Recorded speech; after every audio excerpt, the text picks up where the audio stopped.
주께서 기쁘게 받으신 줄 믿습니다. 여러 곳에서 박수를 치고 싶어 하시는 것 같은데 감사의 박수, 영광의 박수 함께 올려드리겠습니다. 같은 마음이죠. 귀한 은혜의 찬양, 감사한 마음, 그 마음을 담아 우리의 인생 주님 앞에 내어 맡길 때에 주께서 우리의 삶을 인도하신다고 믿음으로 고백하며 인생길 걸어가시는 2026년 한 해를 살아가시는 저와 여러분들 되셨으면 좋겠습니다. 귀한 찬양 감사합니다. 새해 첫 주일을 맞이해서 이곳 예배의 자리에서 각자의 처소에서 주 앞에 나와 예배하시는 모든 성도님들에게 하나님의 은혜가 함께 하시기를 빕니다. 새해 첫날이니까 우리 서로 인사해야겠죠? 우리 이렇게 인사했으면 좋겠습니다. 새해 하나님의 복 많이 받으시고 누리시고 전하시기 바랍니다.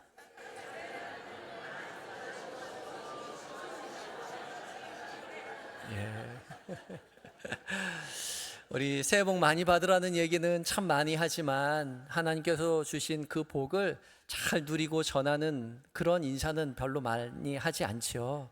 정말 중요한 것은 하나님께서 주신 그 복이요, 쌓아두는 것이 아니라 잘 깨닫고 하나님으로부터 주신 그 복을 잘 누리고 누린 복을 하나님께서 나를 이렇게 복 주셨노라고 전하며 살아가는 인생이 정말 중요한 것입니다.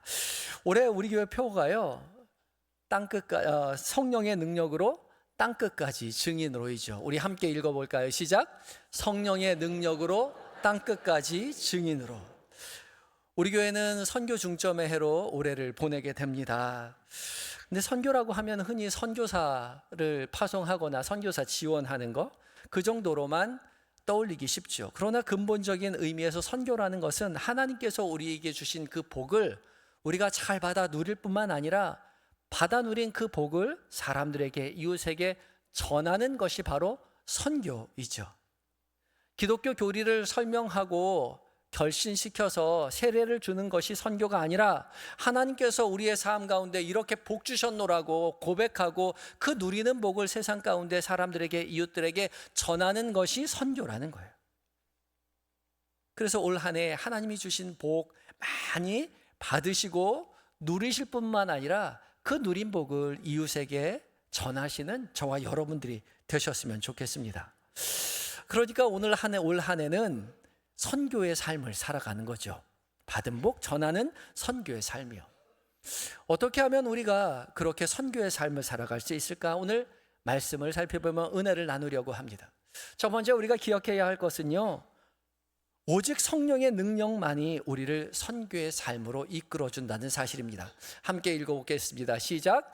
오직 성령의 능력만이 우리를 선교의 삶으로 이끌어줍니다.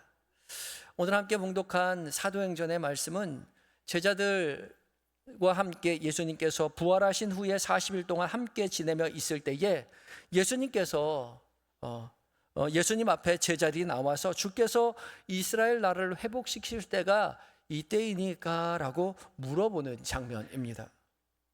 부활하신 예수님을 직접 만나보았고 지금 40일 동안 부활의 능력을 함께 경험하고 있었는데 제자들의 시선은 언제 이스라엘이 회복될 것입니까? 그때를 묻고 있습니다. 왜 그랬을까요?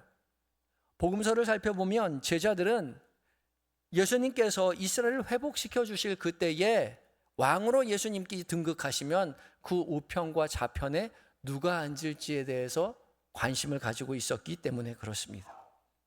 그렇지만 예수님은 제자들에게 때와 시기는 너희가 알 바 아니다 라고 말씀하시면서 대신 오늘 8절의 말씀과 같이 우리에게 말씀하십니다. 함께 읽어보겠습니다. 시작. 오직 성령이 너희에게 임하시면 너희가 권능을 받고 예루살렘과 온 유대와 사마리아와 땅끝까지 이르러 내 증인이 되리라 하시니라. 아멘. 제자들은 언제입니까? 언제 주님께서 왕으로 등극하셔서 이스라엘이 회복이 되고 우리가 우편 좌편에 앉아서 우리의 삶이 좀 형편이 나아질 것 같습니까? 라고 물어보지만 예수님은 언제가 중요한 것이 아니라 어떻게 살아가느냐가 중요하다라고 말씀하시지요. 그리고 그 삶의 유일한 방식은 오직 하나, 오직 성령이 너희에게 임하실 때 받는 성령의 권능으로 말미암아 살아가는 것이라고 말씀하십니다. 여기서 권능이라고 번역한 헬라어 디나미스는요, 일반적으로 힘, 능력이라고 번역을 하는데, 이 단어가 다이너마이트와 같은 어원을 가지고 있기 때문에 큰 폭발적인 힘을 이 디나미스라고 생각하기 쉽습니다. 뭔가 큰 폭발적인 힘이 성령의 능력이라고 생각하기 쉽죠. 그렇지만 이 디나미스는 단순히 크고 폭발적인 센 힘이 아니라 사물에 내재되어 있는 잠재력이나 무언가를 가능하게 하는 능력입니다. 사물 안에 내재되어 있는 잠재력이나 무언가를 가능하게 하는 능력이요. 조금 언뜻 와닿지 않겠지만 비유하자면 이것은 마치 자동차를 움직이게 하는 휘발유와도 같습니다. 자동차에 휘발유를 넣으면 자동차가 가죠. 휘발유를 넣을 때 뭔가 자동차가 폭발적인 힘을 발휘할 것이다라고 생각하고 휘발유를 넣진 않습니다. 그러나 휘발유를 넣으면 자동차는 갑니다. 늘 폭발적인 힘을 발휘해서 가는 것이 아니라 때로는 천천히 가기도 하고 때로는 빨리 가기도 하죠. 중요한 것은 아무리 화려하고 좋은 자동차라도 휘발유가 없다면 한 바퀴도 굴러갈 수 없다는 겁니다. 마찬가지입니다. 성령의 능력이라는 것은 성도가 성령의 능력을 공급받아 뭔가 폭발적인 놀라운 힘을 발휘하는 것이 아니라 성도를 성도답게 살아내게 하는 잠재력, 능력이라는 거죠. 물론 성령님은 휘발유처럼 운전자 마음대로 우리 마음대로 사용하는 에너지는 아니겠죠. 성령님은 우리 안에 거하시면서 우리를 다스리시고 이끄시는 인격적인 하나님이십니다. 우리 마음대로 자동차를 운전하는 것이 아니라 성령 하나님의 뜻대로 자동차가 움직이는 겁니다. 그래서 누가복음에서는 이 동일한 사건을 이렇게 표현합니다. 누가복음 24장 49절 함께 읽어봅니다. 시작. 볼지어다 내가 내 아버지께서 약속하신 것을 너희에게 보내리니 너희는 위로부터 능력으로 입혀질 때까지 이 성에 머물라 하시니라. 아멘. 볼지어다 내가 내 아버지께서 약속하신 것 바로 성령이죠.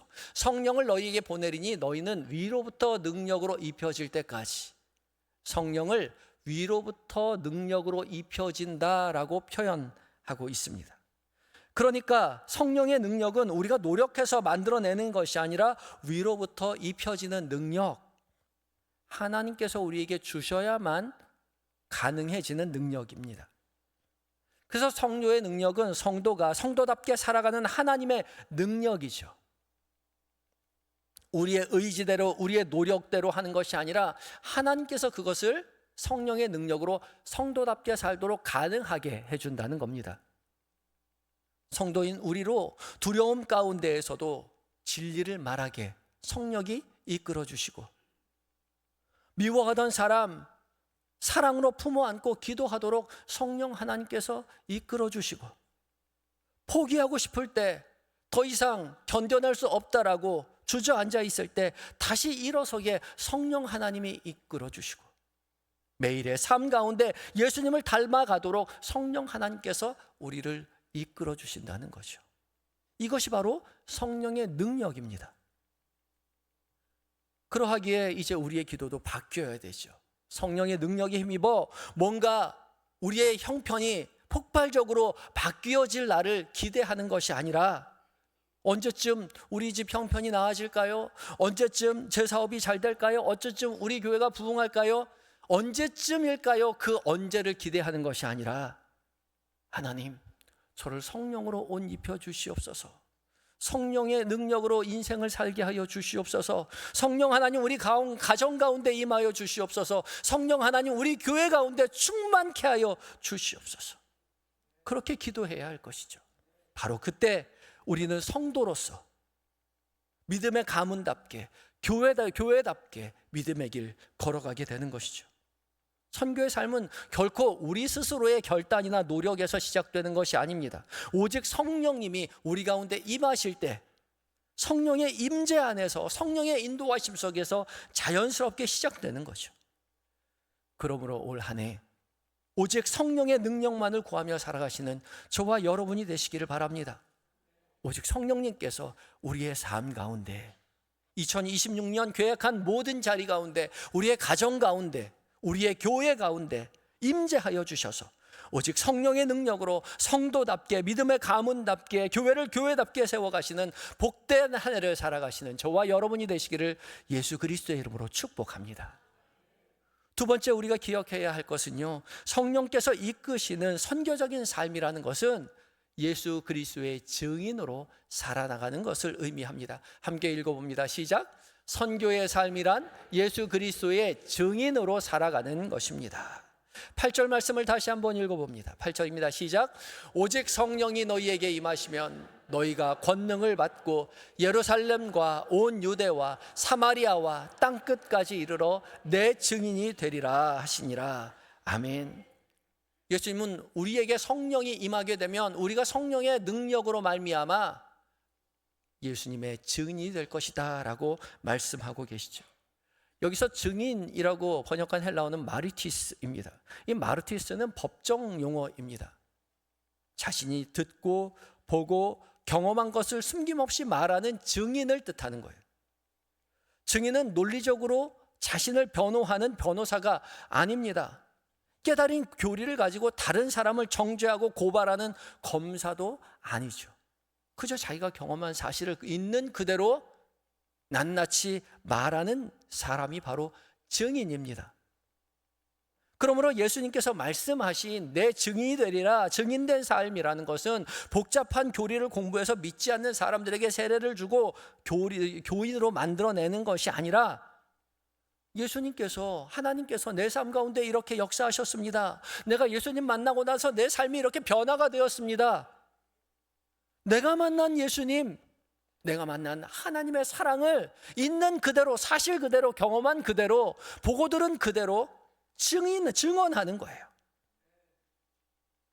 근데 안타까운 것은 사람들이 선교라고 하면 종종 프로그램이나 행사로만 이해하죠. 선교는 선교사님이 하고 전도는 전도사님이 하고, 그렇게 생각합니다. 프로그램을 만들어 놓고 유능하고 똑똑한 인사를 거기에 초청해서 사람 좋아할 만한 이벤트 열어놓고 어떻게든 사람들 많이 모으는 데만 집중하죠. 등록하시라고 그렇게 말합니다. 그러다 보니까 정작 우리 각자의 삶에서 성령의 능력으로 살아내는, 그것을 세상 가운데 증언하는 증인된 삶의 정체성, 증인으로서의 성도의 정체성은 희미해지고 말았다는 거죠. 그렇지만 성경이 말하는 증인은 화려한 무대 위에서 훌륭하게 연기를 해내는 사람도 아니고 곁에 있는 사람에게 정확히 교리를 설명하는 사람도 아닙니다. 그저 우리의 인생 가운데 만난 주님, 나의 하나님, 그 사랑을 있는 그대로 자랑하는 겁니다. 그러니까 못 배워도 상관없어요. 나이가 많아도 나이가 적어도 상관없습니다. 건강해도 상관없고 병약해도 상관없어요. 부자여도 상관없고 가난해도 전혀 상관없습니다. 왜요? 내가 만난 예수님을, 그저 내 삶에서 역사하신 그 사랑을 자랑하면 되는 거예요. 그러하기에 선교는 억지로 해야만 하는 의무가 아니라 받은 바 사랑에서 저절로 흘러나오는 사랑의 고백이 되어야 합니다. 이름 꼭 5명씩 써서 다 내고 그 중에 한 명이라도 꼭 그날 데리고 오시라고, 그런 숙제가 아니란 말이죠. 선교는 사랑에서 저절로 흘러나오는 자연스러운 고백이어야 합니다. 사랑하면 자랑하고 싶어요. 사랑들 해보셨어요? 해보셨죠? 너무 오래전이라 기억이 잘 안 납니까? 사랑하면요 얼마나 자랑하고 싶은지 몰라요. 먹을 걸 먹어도 이거 우리 오빠도 좋아하는데, 좋은 영화를 봐도 우리 오빠도 이런 영화 좋아하는데. 왜요? 사랑하니까요. 무슨 얘기를 하더라도 사랑하는 사람 얘기를 하고 싶어서 틈을 보죠. 왜요? 사랑하기 때문에 그래요. 그것이 선교입니다. 우리 하나님께서 우리 가운데 얼마나 역사하셨는지, 얼마나 모든 것을 내어 나를 사랑하시는지를, 그리고 그 사랑에 힘입어 내가 얼마나 주님을 사랑하는지를 자랑하고 싶은 거예요. 우리는 이 복음의 증인입니다. 이미 사랑을 받은 자예요. 사랑을 받은 자로서 받은 사랑, 사람들에게 전하는 것이 선교이죠.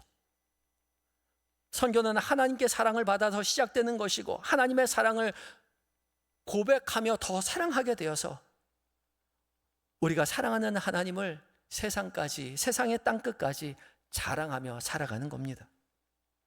그래서 예수님은 예루살렘과 온 유대와 사마리아와 땅끝까지 이르러 내 증인이 될 것이다 되라고 말씀하시죠. 예루살렘이요. 예루살렘은 우리가 살아가는 일상을 말하고 온 유대는 우리가 익숙하고 편안하게 느껴지는 그런 자리입니다. 그리고 사마리아는 우리가 불편하고 어색하고 경계하는 그런 자리이고 또 땅끝은 우리가 갈 수 없다라고 여겼던 그런 공간들이에요.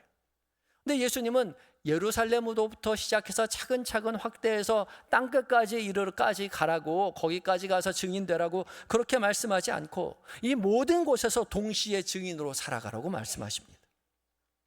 성령의 능력을 받은 증인은 어떤 자리, 익숙한 자리에서는 증인이 되고 어떤 자리, 익숙하지 않은 곳에서는 증인으로 살지 않는 것이 아니라 우리가 살아가는 모든 자리에서 어떤 자리에서든지 사랑의 증인으로 살아가는 겁니다.